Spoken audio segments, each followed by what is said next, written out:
जी। तो अस्सलाम वालेकुम स्टूडेंट्स, उम्मीद है आप खैरियत से होंगे। तो आज मैं आपके सामने एक बुक लेके आया हूँ जिसका हम ओवरऑल समरी देखेंगे और आपको मैं इसके आर्ग्यूमेंट्स बताऊंगा जो आपके एग्जाम्स में और आपका जो है ना थिंकिंग पैटर्न को एनालिटिकल वे से चीज़ों को देखने का जो है ना ब्रॉड स्पेक्ट्रम से आप चीज़ों को देखेंगे।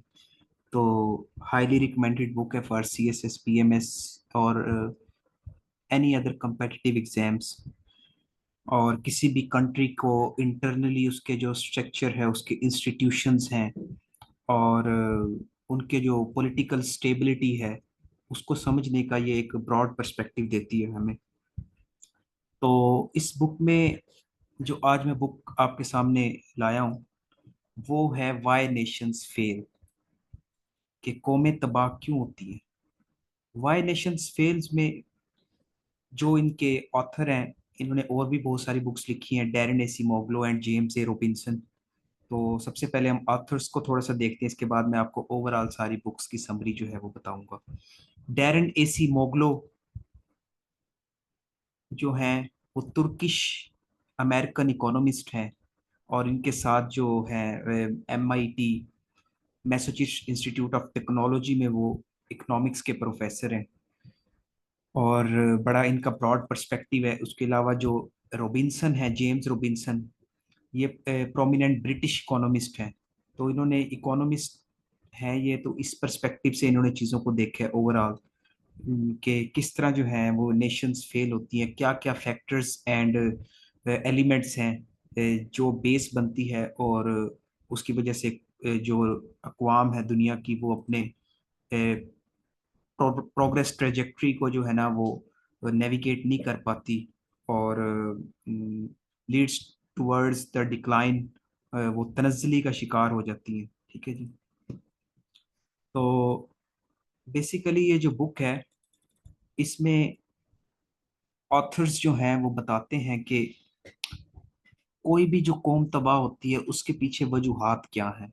तो राइटर्स जो है, ऑथर हैं, वो तीन किस्म के पर्सपेक्टिव बताते हैं इसमें, और उनको निगेट करने के लिए वो एंटी थीसिस भी देते हैं, थीसिस देते हैं पहले उनको काउंटर आर्ग्यूमेंट करने के लिए कि नहीं जी, कौम इसलिए तबाह या नेशन इसलिए तबाह नहीं होती, बल्कि इनके पीछे मल्टीपल फैक्टर्स हैं।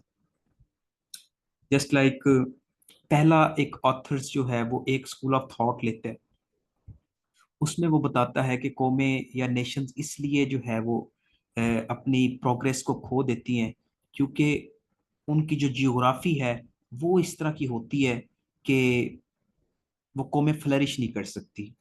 फॉर एग्जांपल जैसे कि कुछ कंट्रीज ऐसे हैं जो लैंड लॉक कंट्रीज हैं, और उनको कोस्टल एरिया बाय गॉड या बाय नेचर या बाय या बिल्ट इन ही नहीं है उनके अंदर वो चीज़। ठीक है। तो उनको कोस्टल एरिया नहीं है, तो वो पोर्ट्स नहीं है उनके पास, वो ट्रेड नहीं कर सकती।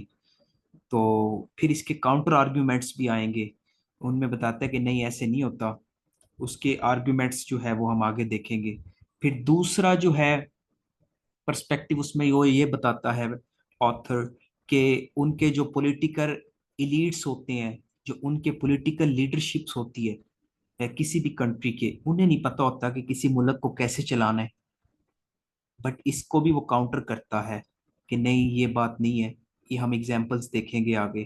तो फिर तीसरा आर्गुमेंट्स आता है कि कौमें तबाह इसलिए होती हैं क्योंकि वहाँ का जो पॉलिटिकल सिस्टम है वो डेमोक्रेटिक वे से एवोल्यूशनरी प्रोसेस में नहीं गया होता।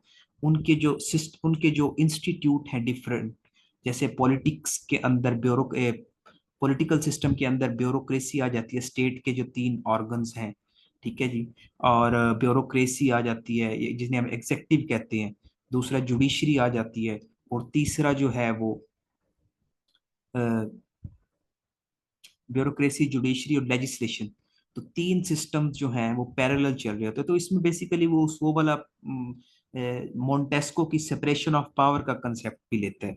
फिर वो बताता है कि कौमें इसलिए तबाह होती हैं क्योंकि उनके इंस्टीट्यूशंस आपस में ओवरलैपिंग करना शुरू कर देते हैं, वो फ्लरिश नहीं कर पाते, एवोल्यूशनरी प्रोसेस से नहीं गुजरते।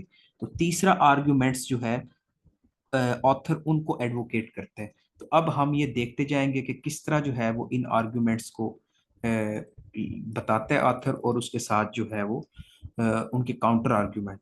तो इसके बेसिकली 6 टेक अवेज हैं जो हमने इस बुक में से निकाले हैं, और इन बुक्स के 6 टेक अवेज जो है ये हम अपने पेपर्स में एज ए आर्गुमेंट यूज करेंगे। ठीक है जी। तो पहला टेक अवे क्या है, मैं आपको एक्सप्लेन करता जाऊंगा ताकि आपको चीजें जो हैं वो आसान लगे। ठीक है। तो पहला टेक अवे है हमारा कि nature of political and economic institution determine the fate of nations. ठीक है जी। तो वही जो थर्ड आर्ग्यूमेंट मैंने दिया था, आपको अभी बताया था कि तीसरा जो स्कूल ऑफ थॉट है कि किसी भी नेशन का जो फेट है, उसकी जो डेस्टिनी है, वो उसके पॉलिटिकल एंड इकोनॉमिक इंस्टीट्यूशन की नेचर पे डिपेंड करता है कि उनकी फॉर्मेशन कैसे हुई हुई है। तो ये थर्ड आर्ग्यूमेंट है जो मैंने आपको बताया, और इसका फर्स्ट टेक अवे है। तो इसी के ऊपर इसको ऑथर डिफेंड करता है कि वाकई किसी मुल्क के मुआशी और इकोनॉमिक सिस्टम जो है वो डिपेंड करते हैं। और आपको पता है कि political stability is directly coupled with economic stability. कि जैसे आप पाकिस्तान की एग्जांपल ले लें, कि अगर पाकिस्तान में मुआशी इस्तेहकाम उसी वक्त आएगा जब पाकिस्तान में सियासी इस्तेहकाम होगा। अगर पाकिस्तान में सियासी पॉलिटिकल इक्विलिब्रियम नहीं है तो पाकिस्तान में इकोनॉमिक इक्विलिब्रियम भी नहीं आएगी। स्टॉक एक्सचेंज मार्केट यकदम जो है वो बेरिश हो जाएगी, डिक्लाइन में चली जाएगी आपका स्टॉक एक्सचेंज मार्केट सारी। अभी देखें जैसे ईरान और इसराइल टसल हो रही है, तो इंडियन मार्केट जो है वो उसके पॉइंट्स बहुत ज्यादा जल्दी नीचे आ रहे हैं, क्योंकि उन्हें पता है कि अगर ईरान ने इसराइल ने जो है और USA by the help of USA, अगर वो ऑयल या उनके जो डीजल या ऑयल रिफाइनरीज हैं अगर उनके ऊपर अटैक हो गया, तो ऑयल्स जो है वो सारा जो बैरल पर बैरल कीमत उसकी हाई हो जाएगी। तो इस तरफ इस रीजन में लोग इन्वेस्ट नहीं करते।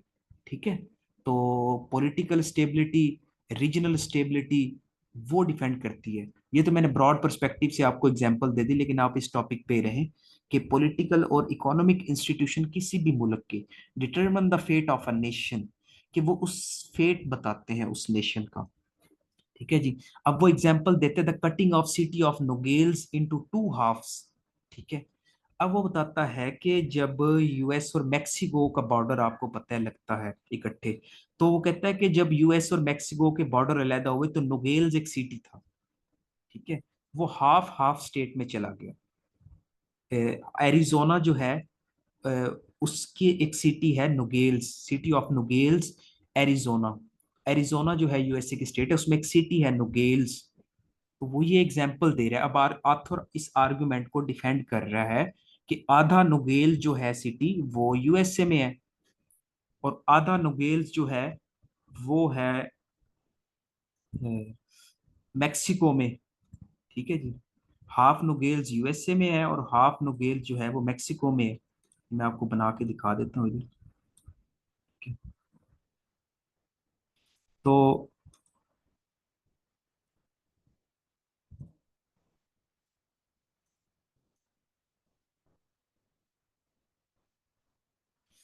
अब ये जो नोगेल्स हाफ है ऊपर,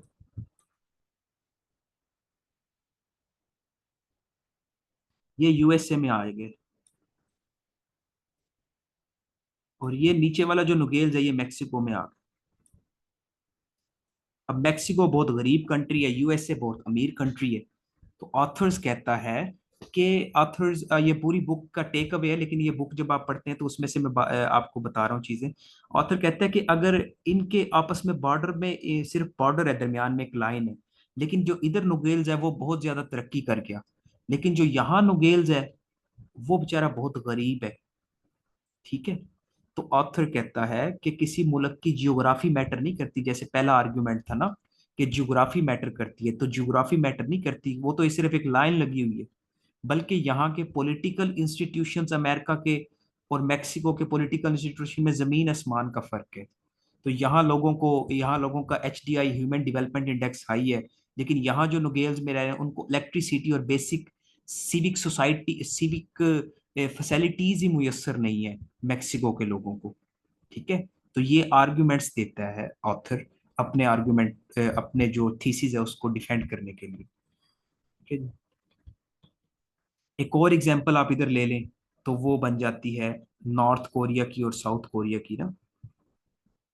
नॉर्थ कोरिया और साउथ कोरिया, तो उसकी एग्जांपल में भी यही आ जाता है, ऊपर नॉर्थ कोरिया नीचे साउथ कोरिया। अब नॉर्थ कोरिया वो बहुत गरीब कंट्री है, वो सारी उसने अपनी इन्वेस्टमेंट की है न्यूक्लियर पे। और साउथ कोरिया जो है वो नॉर्थ कोरिया की निस्बत अमीर कंट्री है। तो वो आथर कहता है कि जियोग्राफी मैटर नहीं करती, बल्कि पॉलिटिकल और इकोनॉमिक इंस्टीट्यूशंस पे डिपेंड करता है कि कोई मुल्क जो है वो कितनी जो है वो तरक्की करता है। ठीक है जी, ये फर्स्ट टेक अवे था। तो ये एक एग्जांपल दी हुई है, ये आपको जो है शेयर हो जाएंगे, आप इन्हें देखिए।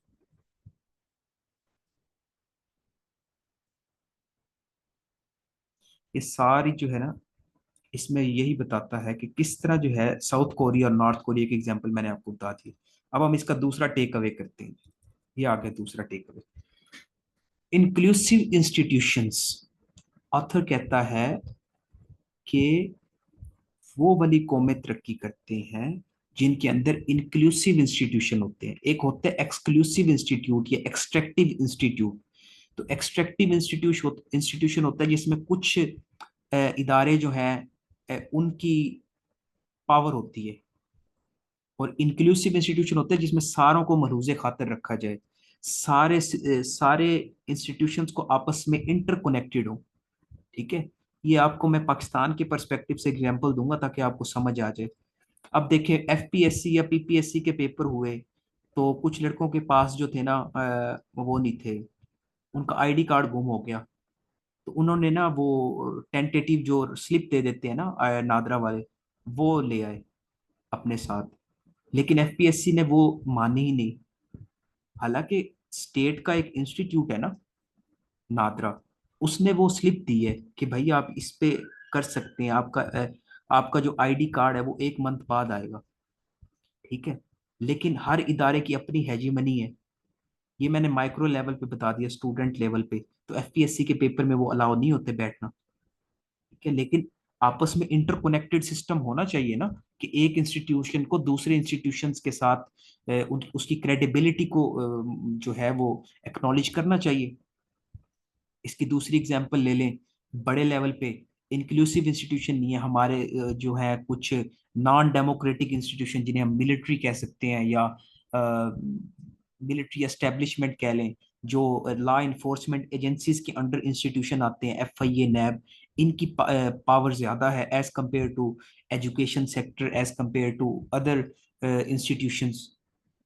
तो ऑथर यही कह रहा है कि कौमें उस टाइम तरक्की करती हैं जब इंक्लूसिव इंस्टीट्यूशन होते हैं, कि सब इंस्टीट्यूशंस को साथ लेके चला जाए। जैसे तालिबान जो है वो बार बार कह रहे हैं अफगानिस्तान में कि हमारी इंक्लूसिव गवर्नमेंट है, कि जिसमें all factions of society, either minority society, either belongs to majority और माइनॉरिटीज और क्रिश्चियनिटी और हिंदूज, उन सबको जो है हम साथ लेके चलेंगे ना।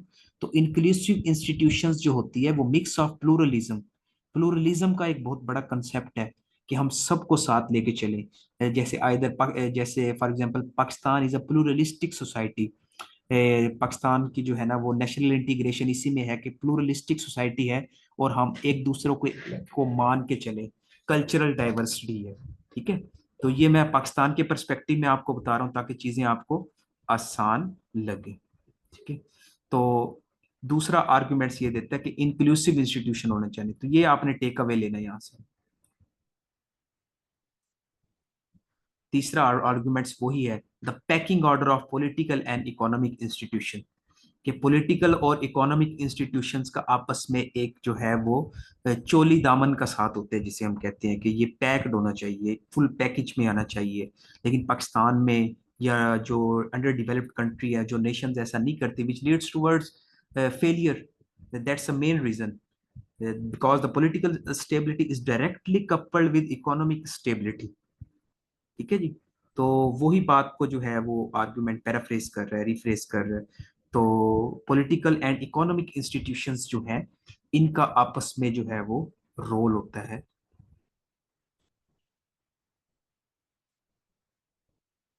कि कोई एक जो है वो अपना ना करे, हेजीमनी क्रिएट ना करे, critical juncture, changing the balance in society. अब वो ऑथर्स कहते हैं कि जैसे एक जंक्शन होता है जहां पे डिफरेंट इंस्टीट्यूशंस की आपस में कंजंक्शंस हो रही होती है, कन्फ्लुएंस हो रहा होता है, अगर वो सही ना हो तो वो इक्विलिब्रियम को डिस्टर्ब कर देता है। ठीक है जी।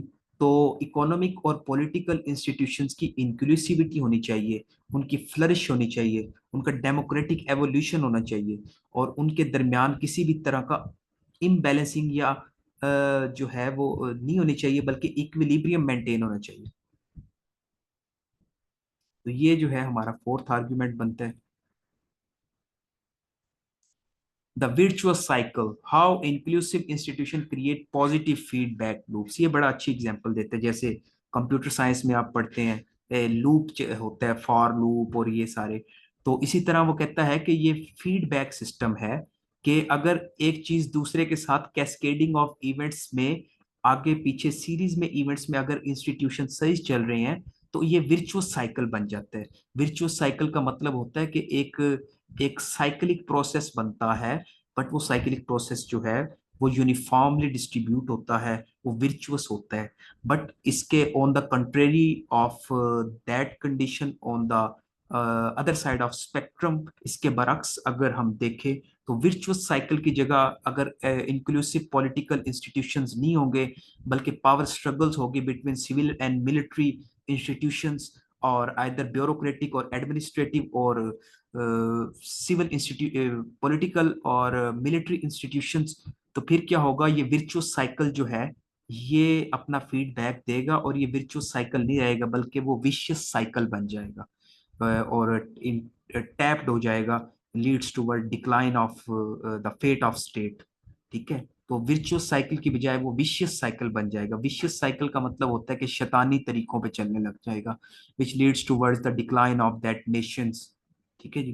तो ये कहते हैं कि फीडबैक सिस्टम होता है, अगर इंक्लूसिव इंस्टीट्यूशंस होंगे तो ये पॉजिटिव फीडबैक देगा, और अगर इंक्लूसिव इंस्टीट्यूशंस नहीं होंगे तो ये हमें नेगेटिव फीडबैक देगा। ये दूसरा आ गया, ये मैंने आपको पहले ही बता दिया। विशियस सर्कल, अगर एक्सट्रैक्टिव इंस्टीट्यूशंस होंगे, एक्सट्रैक्टिव जो है वो इंक्लूसिव का उलट है। एक्सट्रैक्टिव का मतलब होता है इस्तखराज करना, कुछ चीज को निकालना। ठीक है। एक्सट्रैक्टिव, तो वो कहते हैं कि अगर एक्सट्रैक्टिव इंस्टीट्यूशन होंगे, कि पॉलिटिकल पावर शेयरिंग होगी कुछ इंस्टीट्यूशन के दरमियान, जैसे पाकिस्तान में हाइब्रिड रूल चल रहा है ना, non democratic forces like establishment, और हमारी जो आर्मी है, या जो पॉलिटिकल मिलिट्री इलीट्स हैं, वो determine the fate of nation. ठीक है। तो ये फिर जब ये लूप चलेगा तो ये नेगेटिव फीडबैक देगा, और एक विशियस सर्कल क्रिएट हो जाएगा। तो इस विशियस सर्कल की वजह से साइक्लिक इंटरसेक्शन में नेगेटिव फोर्सेस क्रिएट होंगी, और जिस वजह से जी पावर शेयरिंग होगी इंस्टीट्यूशंस के दरमियान। जैसे जुडिशरी को ले लें, जुडिशरी सू मोटो नोटिस ले लेती है, अस खुद नोटिस ले लिया, हर बात पे अस खुद नोटिस। तो जुडिशरी में 20 से 25 लाख केस पेंडिंग है, तो वो अपने केसेस जो है वो नहीं करती। लेकिन जुडिशियल एक्टिविज्म इन पाकिस्तान के जुडिशरी जो है वो सू मोटो नोटिस के तहत एग्जेक्टिव के काम कर रही है, डैम्स बनाना शुरू कर रही है। ठीक है। तो ये अपने अपने अगर स्ट्रीम लाइन चले, टर्बुलेंट फ्लो ना हो बल्कि स्ट्रीम लाइन प्रोग्रेस हो, कि हर इदारा अपने अपने काम करे, तो वो ज्यादा बेनिफिट होगा, और फिर जो है वो नेशंस तरक्की करती हैं, इदारे स्ट्रांग होते हैं, इदारों को check and balance, domains and range पता होती हैं अपनी। तो ये बुक्स जो है इसमें से ये आपने टेक अवेज निकालने हैं, और ये टेक अवे आपके एग्जाम्स में और आपकी डिबेट्स में, और आपको एक कॉम्प्रिहेंसिव एनालिटिकल स्पेक्ट्रम देती है कि किस तरह आपने चीज़ों को जो है वो जो है वो समराइज करना है और इसको क्लियर करना है। तो यहाँ जो है हमारी बुक समरी खत्म होती है। अगर आपको अच्छी लगी है तो आप कमेंट करें, लाइक करें और शेयर करें। थैंक्स, शुक्रिया।